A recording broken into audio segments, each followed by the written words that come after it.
when I really want something, speak it out loud, but be a bit thoughtful about the things that I say, because sometimes you don't know what you're putting out there, all the repercussions that could come back. It might look like the ideal, perfect situation. And then when you get into contracts or details or personalities, things don't always work out. Welcome to the Art Plus Audience podcast. Hello, Art Plus Audience podcast listeners. I'm so excited that today I have in our guest seat Madison Phipps of Madison Phipps Studio, a brilliant artist, has a tiny print club that she's growing in the margins of life, selling her products and designing and collaborating with other major brands, and doing it all while having a full-time career and having a kiddo. Hi, Madison. Hi, thanks for having me. I'm so excited that you're here. So, real quick, I was checking out your social media, Madison, right before this, and I stumbled upon a really great TikTok post where you told people to think about what's the best that could happen if you just take the step. And it turns out that you wanting to be on this podcast was a step for you. Like, you pitched us and you were wanting to be on this podcast, and we said yes, and then you actually made a TikTok about it, and I just shared it with my team, and I'm like, oh my gosh, we're that podcast. Do you realize that? And so we are just feeling full circle, super happy to have you here, Madison. Thank you for sending me that email. Of course, I'm super excited. So it's something I've tried to incorporate the last year or two into both my mindset and my practice. And I listen to your podcast all the time. I commute twice a week, about an hour. So I just throw your podcast on. And one day I was driving home and I just thought, I would really like to be on this podcast. I think I'd be perfect, and fired off that email. So thank you for having me. I'm glad it worked out the way it did. It was kind of a little leap of faith to send the email. So a lot of times, you just don't hear back. And so I was thrilled that this materialized. There's something incredibly beautiful about this, because that's how I have tended to live my life and my creative career for the past 16 years. If you just try and you just, whatever the thing is, it could be small and it can be big. What's the worst that could happen? But I like your spin on it. What's the best that can happen? I'm a little bit of a peppy pessimist is what I would call myself. So I like your optimism, Madison. Can you tell everyone just a little bit about who you are and your backstory? Yeah, absolutely. So I'm a mom to a 2-year-old, and that keeps me pretty busy. And then on top of that, I do work a day job, a normal 9-to-5 jobs. And so I'm squeezing the artwork in the margins. At my old position, I was doing it during my lunch breaks. And then now it's looking like a little bit more of late night, early morning, nap time on the weekend kind of thing. But it's been amazing because my time is so limited. It forces me to focus. And I feel like I'm actually able to get quite a bit done when knowing I only have 45 minutes or I've only got 2 hours. And so I've taken my art journey pretty seriously the last year and a half. So I pursued in reaching out, cold pitching myself, and then also sharing my journey on social media, primarily TikTok, a little bit on Instagram too. And it's been amazing to see kind of when I've been able to set aside the fear of judgment or how I'm perceived or it flopping, how much is actually materialized from the effort that I've been able to put forth. So I'm having a lot of fun with it. That's such an encouraging story. I'm glad that you're having fun. And, I think there's something about having limited time that forces you to get really good at decision making and knowing what's worth your time and what isn't. But I don't feel like people know why that is. People ask me all the time, how do you make the best decisions if you have limited time with what to pursue? So I'd love your take. With your limited time, how have you decided what exactly to pursue? How long have you pursued it before you pivoted? Spill the beans, if you don't mind, Madison. People want to hear this. I've tried a little bit of everything, and I would say I'm very much still in the messy middle. So currently I'm doing the whole gamut from selling my original work on consignment through a local boutique.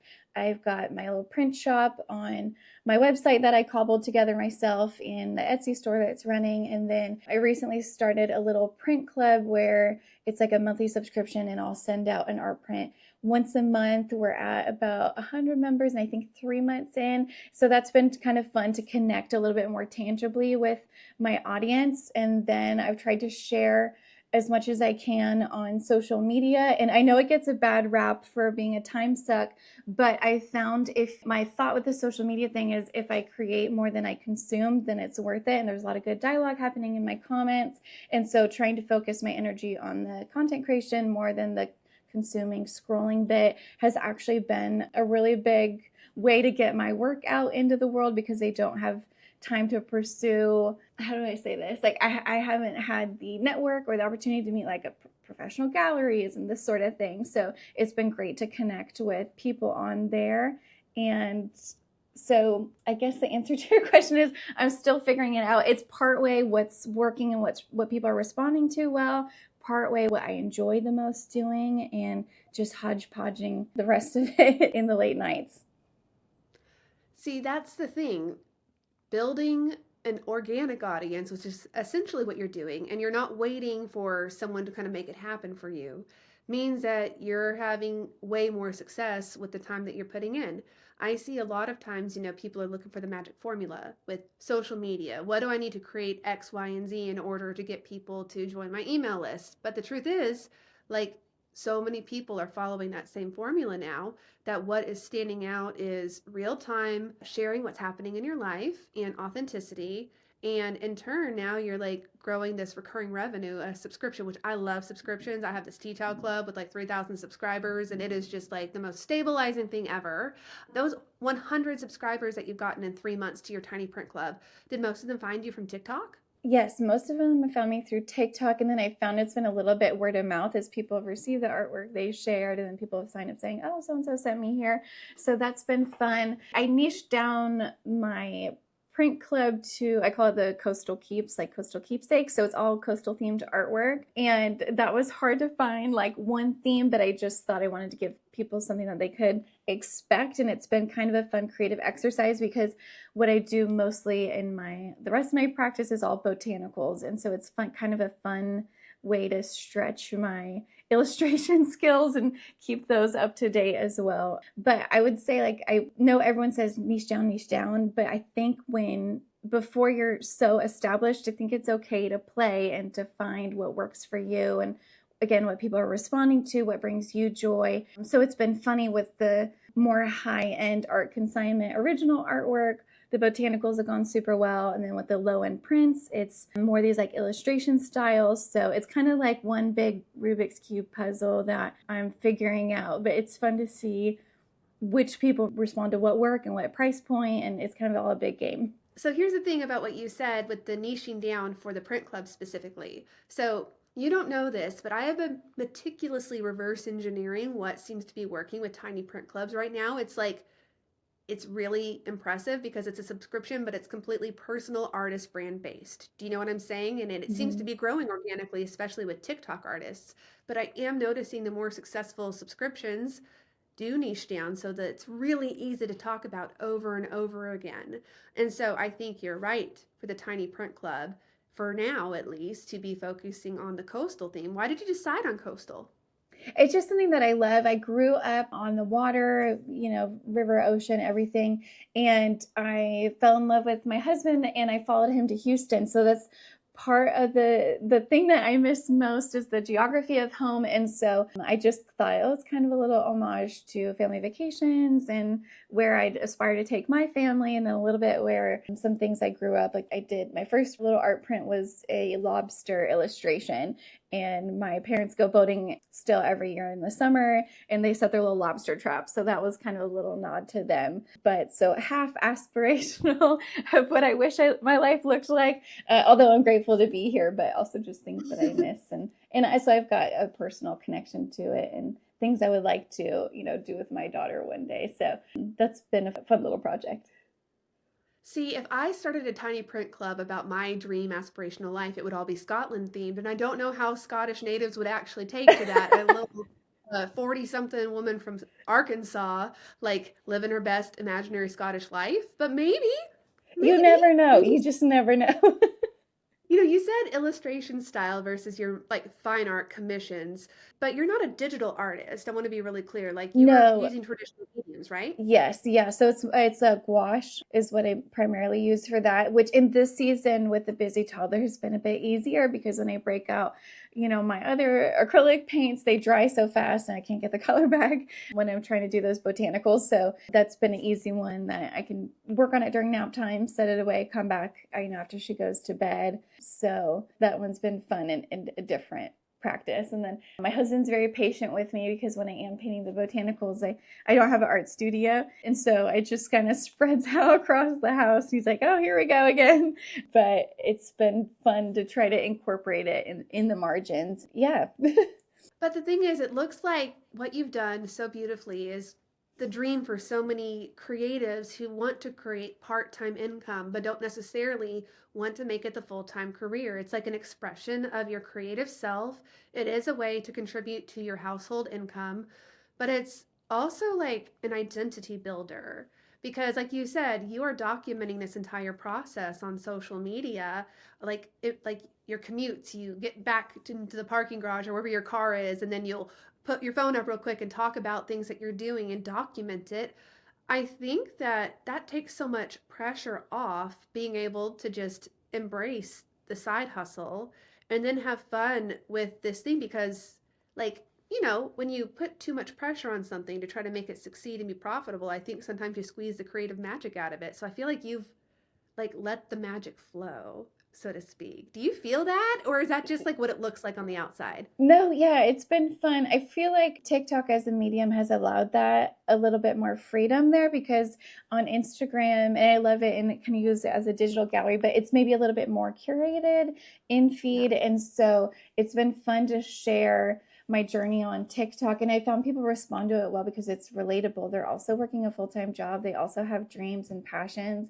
And there's something beautiful about working the full-time job because it allows the creative freedom because you're not financially dependent on the income that the artwork is there for. So it alleviates some financial pressure and allows me to pursue it more freely and try different things like the print club. Another thing that I did, I don't know if you've ever heard of the Round Top Antique Show. If you don't know what it is, the Round Top Antique Show is like 11 to 20 miles of antiques in Round Top, Texas, and Warrington, Texas, which is about an hour and a half, 2 hours away from me. And you can find everything there from antique furniture to fashion, like Western get up to artwork to jewelry to just a little bit of everything. And I had gone there with my girlfriends probably for the last 5 or 6 years just to visit and admire and purchase little knickknacks here and there. And I was walking into Barn L at Blue Hills, which is one of the venues. And there's an artist there named Blakeney McGee, if you want to look her up. And I just saw all her beautiful artwork and she was standing there talking about it. And I just asked her, how do you do this? I would love to be on the other side of this one day. And she was so generous with her information, but I kind of picked her brain and I just said, okay, I don't know when, but I'm going to come back here one day. I don't know if this is the season for it. And I gave her my contact information. She connected me with the owner of that section of the barn. And then last spring, 6 days before the spring show, they got in touch with me and they're like, someone dropped out last minute. We remember that you were interested. Is there any way you could fill the spot? That was just like total chaos, but also really incredible. And I rallied all my girlfriends. I mean, I didn't have a 6-foot table. I didn't have anything. So I was painting late into the night for a week. My boss allowed me to have, I think, that Thursday, Friday off, and we made it happen just the last few days of the show. No one does it alone. That's the thing. Like, no one really is able to pull these things off alone. And I think a lot of creatives put a lot of pressure on themselves to be like, I can't even mention I'm interested in something until I'm ready. What if they say yes? So you had a conversation where you were just genuinely like sharing what was on your heart with someone.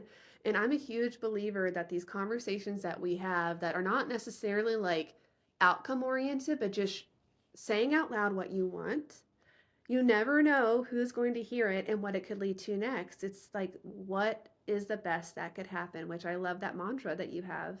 You're a young mom and you're building this life, but it seems like when you say that you want something, it kind of is happening. So have you seen that happen in your life prior to kind of pursuing this side hustle as a creative in other areas? I'm just curious.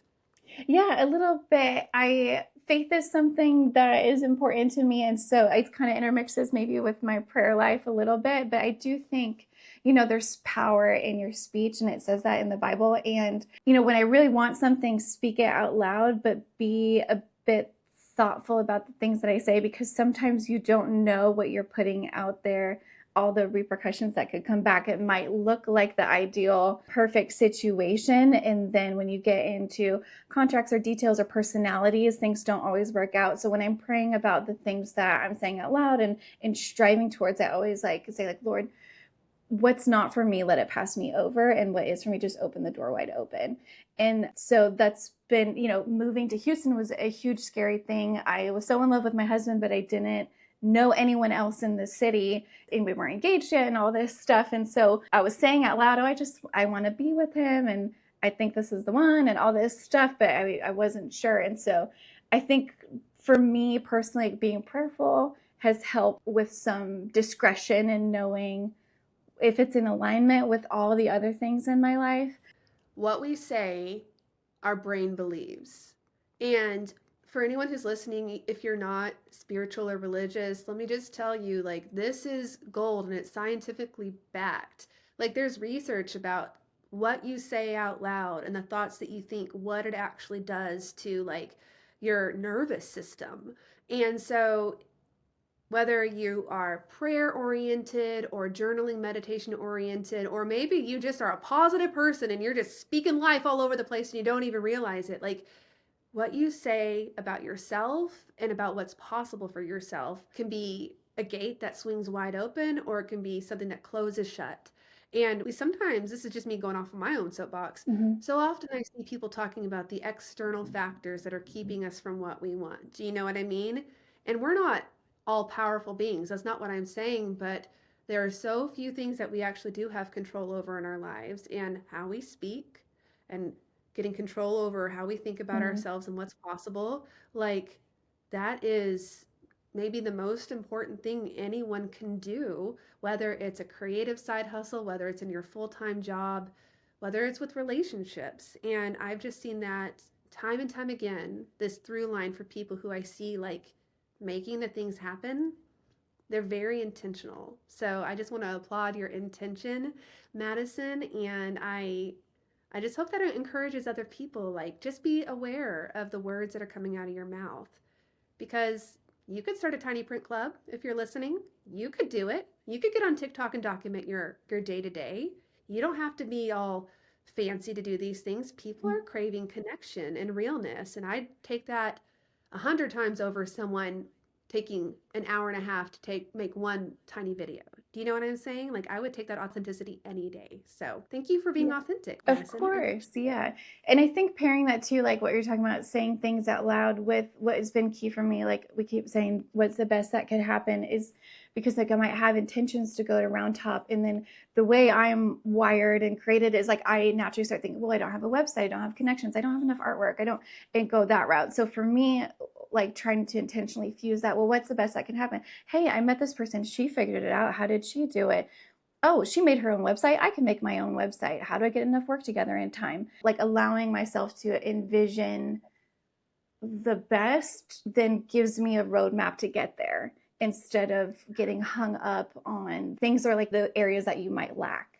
Oh man, this is good. I hope everyone's listening, because if you're out there right now and you've been pounding the pavement trying to bring your art career to life, maybe it's not so much that you need to change your style, or that you need to, change your medium, or even that you're talking to the wrong people. Maybe you just need to start saying out loud what you would like to have happen, and be brave enough to ask those questions. Madison, when I would go to Quilt Market as a vendor and people would come to my booth and come talk to me, like Madison, you did with that person in Round Top, those conversations are my favorite, because we are all just there. I'm on one side of a booth just doing my best. The people coming over talking to me, we're just doing our best. And I've had conversations that I don't even realize have helped someone on the other side, where people are just asking me, like, well, how did you get into this? Like, did you learn from anybody? What's your background? And I'll tell them these things. And then later they'll email me and be like, Stacie, what you told me helped me, and I was able to have this breakthrough, or I made this connection.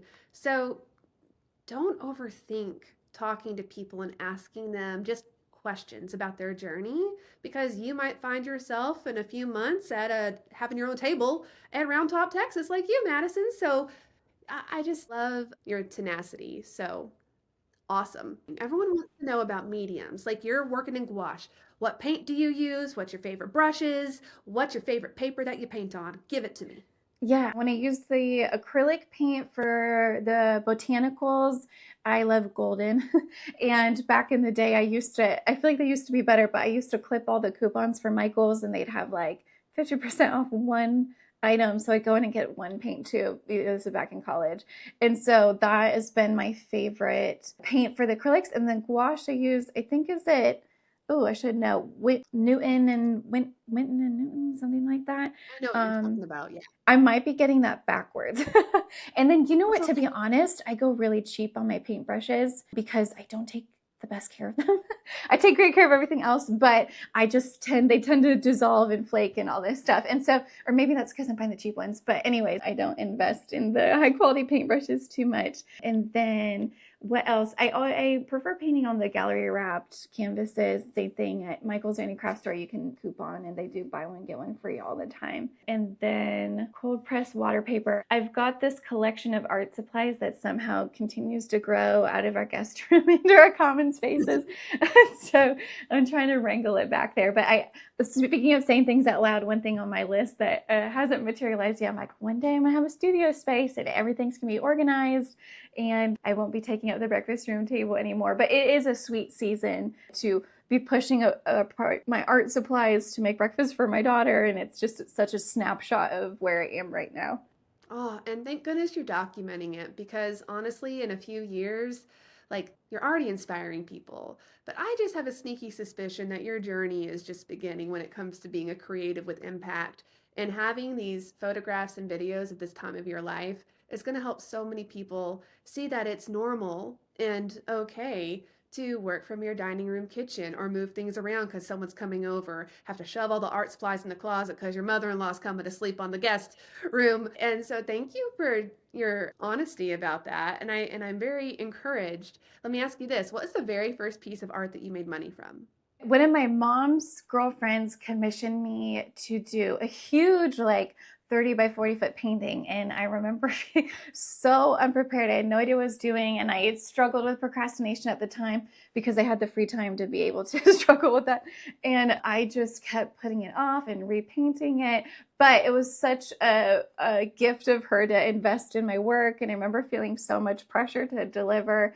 And that was the first big original piece of artwork that I sold. And I'll be totally transparent with you. Sometimes I still get nervous to price and figure out my original work because it's easy to say, okay, $30 for a print replication.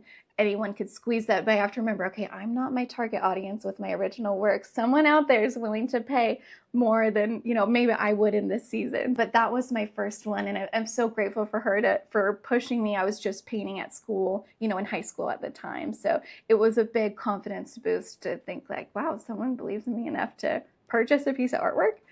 That's why for me, whenever I see like a beginning artist at a show and I notice that maybe they have gotten brave, like I just went to my daughter had a craft show at her school like 2 weeks ago and she sold handmade items, but there was like a person or two who didn't have people like buying from them yet. And I could tell they were trying to figure it out. So I always like to go invest, so to speak, in creatives like earlier sales, because sometimes you just need that one person who believes in you and will give you money for you to believe that it's possible that other people might want to pay you as well. So, yay to your mom's friend for being a part of your story. I applaud that.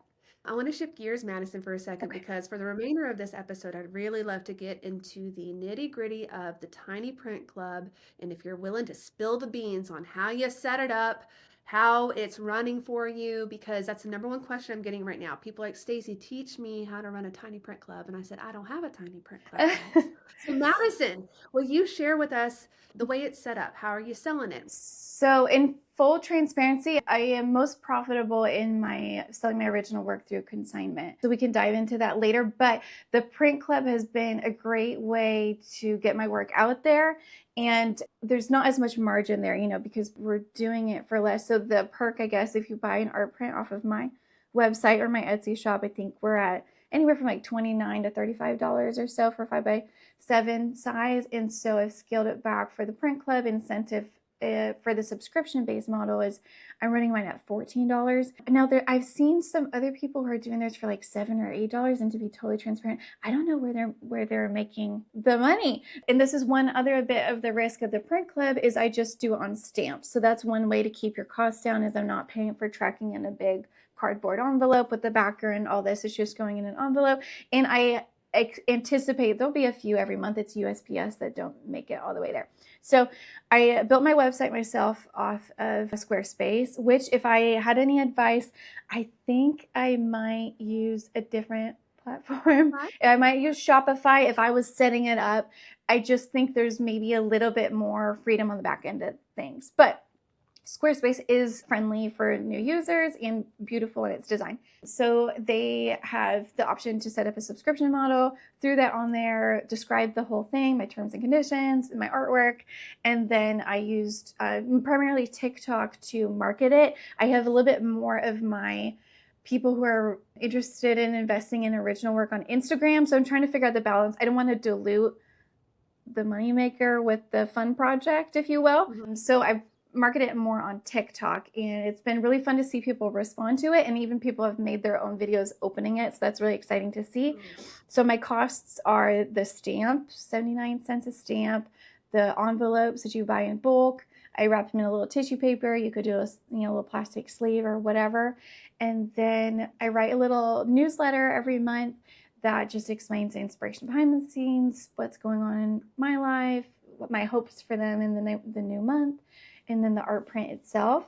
Yeah, it's been a really fun way to kind of tangibly connect with my audience. It's been fun to take the digital and make it physical. Like I have a few taglines that I always try to say, like little luxury in your mailbox, something that's not a bill, something to look forward to, that I try to repeat so people can get excited with me on it. And it's been fun.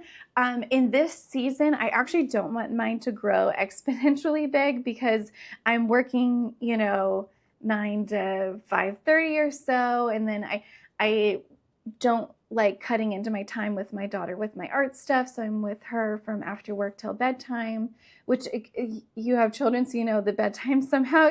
We read more books every night. It feels like it keeps getting pushed back. And then from like 8:39 to midnight or so is my toggles between quality time with my husband and the art stuff. So at the end of the month, I'm always stuffing and stamping envelopes, or we'll turn on a movie and I'll have him help me. It is pretty labor intensive, is my fair warning. So if you have the time, go for it. If you don't, you could still do it. But like for me, it's more of a fun way to connect with my audience than like something I'm trying to scale really huge to take over just because of my time constraints. Well, the thing though is that if you're someone who doesn't have a relationship with an audience yet and you've been pounding the pavement for a while, like even keeping it small, your intention of just getting to know people and updating them and writing them letters and engaging on social media, those people will probably still purchase from you 10 years down the road if you do it right, because I still have people who bought from me 17 years ago who are still coming to me no matter what I'm creating, because they remember early days with me when it was small and I was staying up late packaging and my husband was driving back and forth to the post office dropping things off. And there's something incredibly special about beginnings.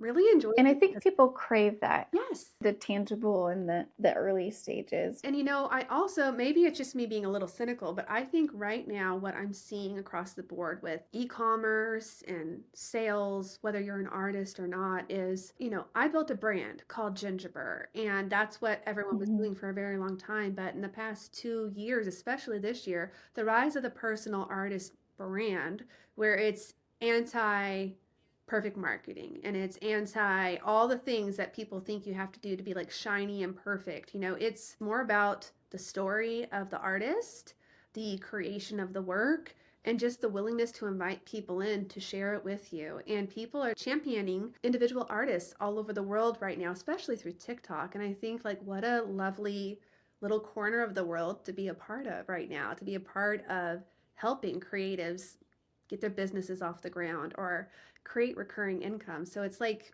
a little community, both from the buyers and the artists, right?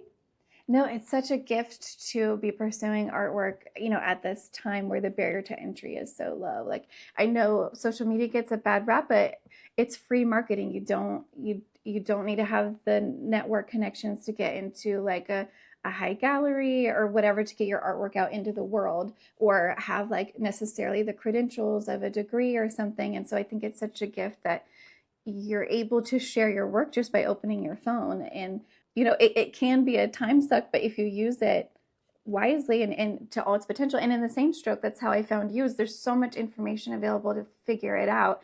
And like, I've loved listening to your podcast and everyone that you have on, because it's just like, how did you do it? How does everyone that you talk to do it? And it's such a gift to have access to that information. Or I use YouTube all the time. Where are other people printing stuff? How do you do this? Like, so yeah, I think it's great. I'm really, really grateful to be pursuing it at this time with all this readily available. So, Madison, you mentioned about the more profitable side of your business, which is is it the commissions, or tell me a little bit about that. Yeah, so this is something that I steered a little bit away from because I didn't feel qualified for a long time. Like, I saw other people putting these collections of work on their website for hundreds or thousands of dollars, and, they'd sell up really quick. And I'm like, oh my gosh, first of all, how do they find those people? And second of all, like, I didn't have the confidence that someone would purchase my original artwork at a high price point. And so that's how I, for a while, pigeonholed myself into Etsy and prints and the smaller things, which has been wonderful. And I'm super grateful for it too. At some point, I started painting more just for myself in our home. And when we moved and I had more walls, I was creating more of these botanical works. My mom is someone who has always had flowers in our home growing up and has created such a wonderful, warm, homey space, like with such beauty. And so I wanted to recreate that in my home. So I was painting all these flowers. And I'm like, oh, hey, some of these aren't bad, and sharing them on Instagram and such. And I took them to Round Top when I was, in 6 days. I'm like, what can I paint really fast? A bunch of botanicals. Anyways, once I then had these pictures of these flowers up on my wall, I thought, I don't have the audience yet. Everything that I've built up is for people who are used to paying $35 to $45 for artwork. Like, I don't know how to pivot this just to ask, hey, now would you pay $425 for my artwork? But I thought someone out there will, I just don't know where they are. And so I was following all these other artists who are further along in their journey, and I noticed that one of the places that they were selling was actually local to me in Houston, Texas. It's a interior home boutique store called Paloma & Co. And it's spearheaded by this like incredible interior designer. So she has had, all her experience and then poured into this shop as like another one of her projects. And so I took my best photographs that I had, and at the time I didn't have a website, so it was like a huge stretch in what's the best that it could happen for me, because I was totally counting myself out. Like, you don't have a website, you've never sold at this price point, no one knows who you are outside of Etsy and small prints. And I pitched myself to them via email, and I totally talked myself up. Like, I remember rereading it to my husband before I sent it, like, I'm not sure. And I just said, like, hey, I think like the aesthetic of my work would align perfectly with your customer base. I'm local, I can drop off, I can meet, you can touch and see in person. Here's what I have. Would you give me the opportunity to show you my work? And I just said, a website's in works. Like, we'll pass that along when I have it. Because I thought, I can't link my Etsy. So I sent them that email and it was like, said a prayer. I'm like, I don't know.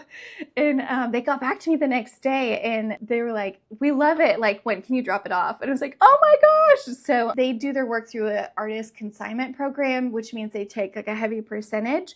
But the benefit of that is they have the clientele, they market it, they ship it. And so for me, who I at the time was just dipping my toe, I'm happy to give you, X percentage, because those are things that I don't have in my repertoire yet. So it's been a good thing. And so they launched, the first collection sold out. They requested a second one. The second one sold out. And I'm just working on my third right now. And so because they're able to sell at a higher price point, even though, that they do take a percentage there, it's been a bigger chunk than I've seen from Etsy's. It's a bit sporadic. I send out my newsletter or post or whatever, and I'll get a few sales and then it dies off and then I try and do it again. And so it's been interesting to try to work in a different way with like painting a whole collection and all this stuff. And then I can kind of anticipate the numbers a little bit better than when I'm throwing something out on Etsy, my website. I'm like, I hope people find it, Well, you've just done such a beautiful job balancing a part-time, art career and having essentially multiple income streams and being willing to explore different ways to create income and to do it your way, not waiting for someone to, bring you the perfect idea. You're seeing stuff and you're trying stuff and you're just making it happen. I think that you are setting yourself up incredibly well to continue to scale this part of your business. So well done, Madison. Thank you so much for your time and for sending my team that email. It's been a delight, and I can't wait for everyone to get to know you more and hopefully maybe subscribe to your Tiny Print Club. All right, everybody, that's it for today's episode. Have a great day, and you can order my book about side hustles by visiting theartistsidehustle.com, available in bookstores and retailers everywhere. All right, bye. Hey, Stacie Bloomfield here. My book, The Artist Side Hustle, is officially out now. I wrote the book I wish I had when I started Gingerbread.